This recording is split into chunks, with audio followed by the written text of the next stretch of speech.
Hello, everyone. It's the Red Bull talking about the dogmen and the werewolves and lichens that are found in the Americas. With thousands of sightings every year and hundreds of YouTube channels that cover these eyewitness accounts of these dog-headed men. What is the origin of these creatures and how did they get here? I've heard hundreds of stories submitted by just normal people like you and me to these YouTube channels discussing their interactions and their experiences with these creatures.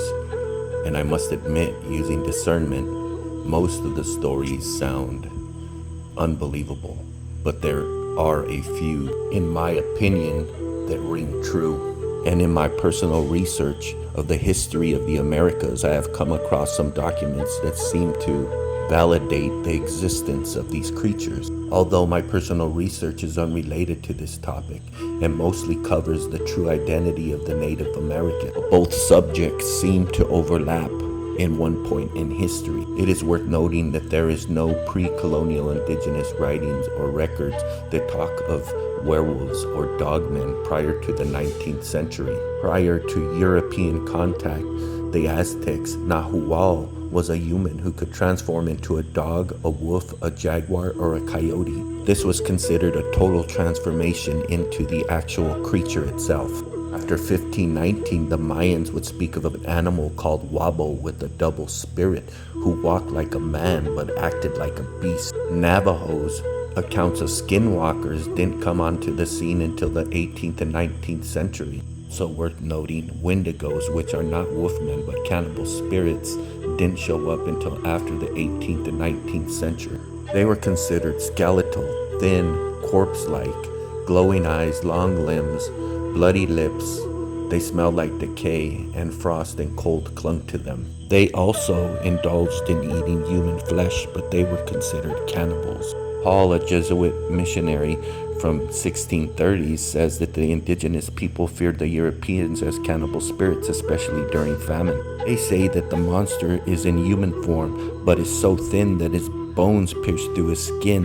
They believe that he devours men, and those that eat human flesh become like him. Although Wendigos is another interesting subject, let's try and stay on topic with the dogmen.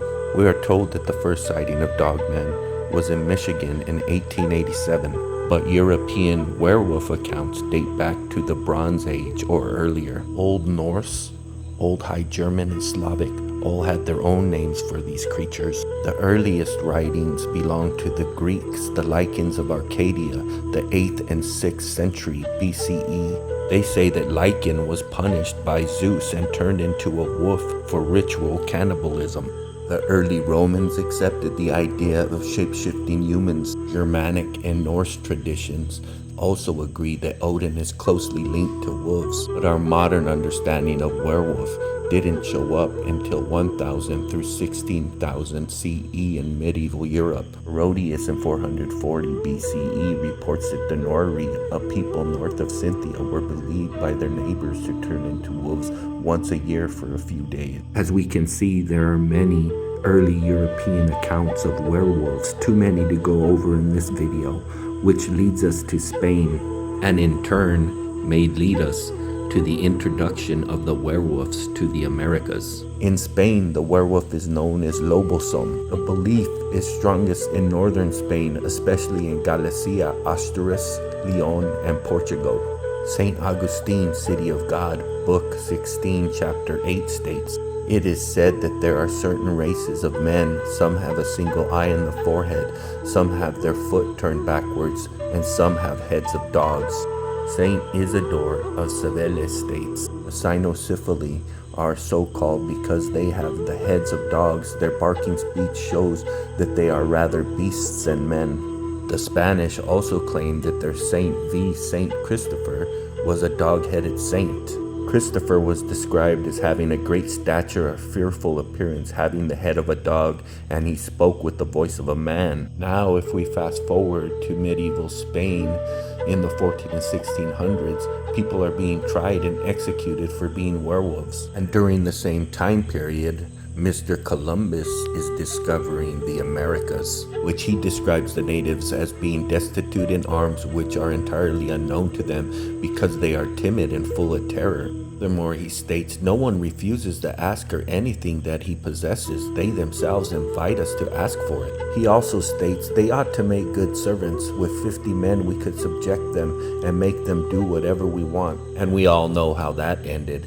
So we'll go ahead and move on to the details of the conquest. And this is where we're introduced to the dogs of war, or the famous Spanish war dogs. See in Spanish royal decrees and military records that these dogs were not only given food rations, but they shared in the spoils, or whatever that means. We are told that these dogs were bred specifically for war. Dogs were trained to maim and kill indigenous people. Dogs also received shares of loot, especially the famous dogs like Bersilio and Leoneso.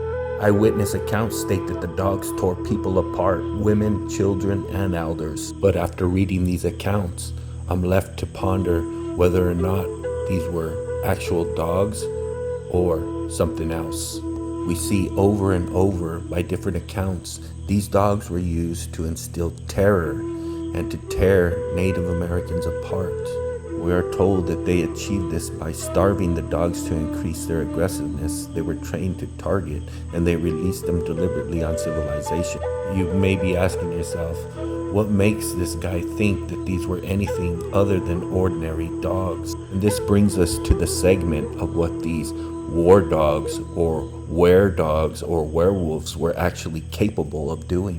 Bessarillo was one of the war dogs that was credited to killing 30 indigenous warriors in roughly 30 minutes while defending a Spanish camp. They portrayed him as worth the work of 50 soldiers because of how many indigenous fighters he could rout or kill on a prolonged campaign. In my opinion, not even the largest dogs known to man are capable of doing these feats.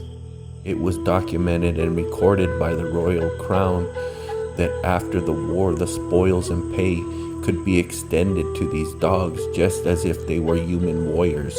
These dogs were treated as part of the crown's sanctioned military apparatus rather than a rogue tool of brutality. Bersilio received a salary of 1.5 times that of an archer from his own Ponce de Leon. The war dog Bersilio was so valued that his wage exceeded that of a human archer. Leoncelo, Bernesio's son, earned over 500 gold pesos in booty during his many campaigns, and he was the first Western dog to see the Pacific. Another were-dog by the name of Bruto during the Del Soto campaign received 20 slaves as spoil before his career ended. This phrasing is part of a historical account that treats the war dogs as if they were entitled to human rewards and shares of conquest and booty. Cirillo died in 1514 after being wounded by arrows while pursuing Native Americans near a river. Spanish forces reportedly buried him secretly to maintain his reputation and psychological impact on the Native American population.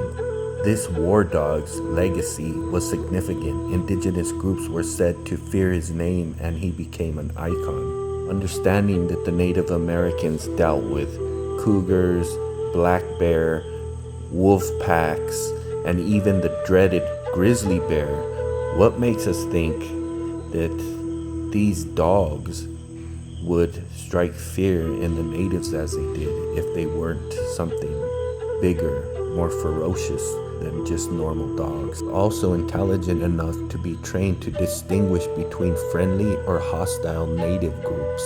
In some retellings, he would gently lead away compliant captives but tear apart resistant ones. Kinda makes me wonder why dogs of this caliber are not found or used today. Or are they? We are told that Leoncelo's exact death is uncertain and that it's not recorded. Bruto's death was reportedly kept a secret by the Spanish, forced to maintain the terror inspired in native groups. Based on the historical record, the Spanish brought at least a half-dozen famous war dogs to the Americas whose names and exploits are recorded by chronicles. These were not every dog in the expedition, but the ones that were singled out for extraordinary abilities. These are the 6 most famous war dogs or weredogs or werewolves that the Spanish used against the Native Americans. You could read that on your own, which will bring us to the description of these war dogs that the Aztecs gave. As recorded by the Spanish, the Aztec described these war dogs as being tall, spotted like ocelots, with folded ears, blazing yellow eyes, gaunt stomachs, and lean, powerful frames. The exact quote is, "They had flat ears and are spotted like ocelots, with great hanging jaws and fangs like daggers, and blazing eyes of burning yellow, and flash fire and shoot off sparks. Their bellies are gaunt, their flanks are long and lean, with their ribs showing. They are tireless and very powerful, and bound here and there, panting with their tongues dripping venom." As we can see, multiple Native American groups thought of these dogs as being supernatural because of their unusual size, armor, and ferocity. In my opinion, there is more that meets the eye when it comes to these so-called Spanish war dogs. I will leave you with this. Psalms 59:6. Each evening they come back howling like dogs and prowling about the city.